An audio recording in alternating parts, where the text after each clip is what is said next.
இது ரொம்ப நாளைக்கு முன்னாடி நடந்தது. அங்கே ஒரு அடர்ந்த பசுமையான காடு இருந்தது. அங்கு சூரியனின் முதல் கதிர்கள் இலைகளில் மின்னின.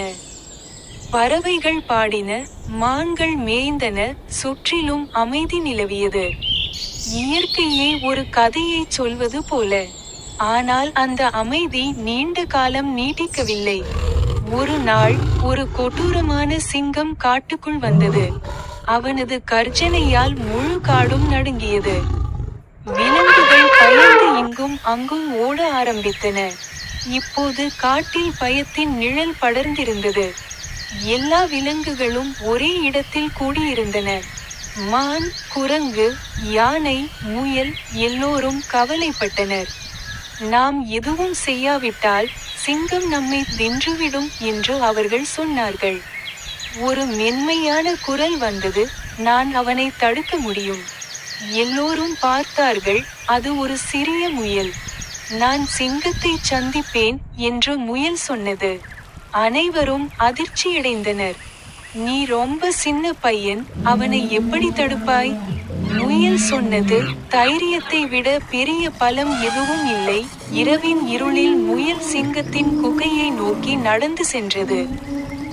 மரங்களுக்கு பின்னால் ஒளிரும் கண்கள் இருந்தன. ஆனால் முயல் பயப்படவில்லை. காட்டை காப்பாற்ற வேண்டும் என்ற ஆசை அவருக்கு இருந்தது. முயல் குகையை அடைந்தது. சிங்கம் கர்ஜித்தது, ஏன் இவ்வளவு தாமதமாக வந்தாய்? முயல் சொன்னது, மன்னிக்கவும் ராஜா. வழியில் இன்னொரு சிங்கத்தை சந்தித்தேன். என்ன? என்று சிங்கம் கர்ஜித்தது. முயல் சிங்கத்தை ஒரு பழைய கிணற்றுக்கு அழைத்துச் சென்றது. உனக்கு சவால் விட்ட சிங்கம் இதோ. சிங்கம் கிணற்றுக்குள் பார்த்தது, அதன் பிரதிபலிப்பையே எதிரி என்று தவறாக கருதியது. கோபமடைந்த சிங்கம் கிணற்றில் குதித்தது. அவளுடைய குரல் தண்ணீரின் தெறிப்புகளுடன் எதிரொலித்தது. காடு சுதந்திரமானது. எல்லா விலங்குகளும் மகிழ்ச்சியில் துள்ளி குதித்தன. நம் ஹீரோ ஜெயிச்சுட்டார்.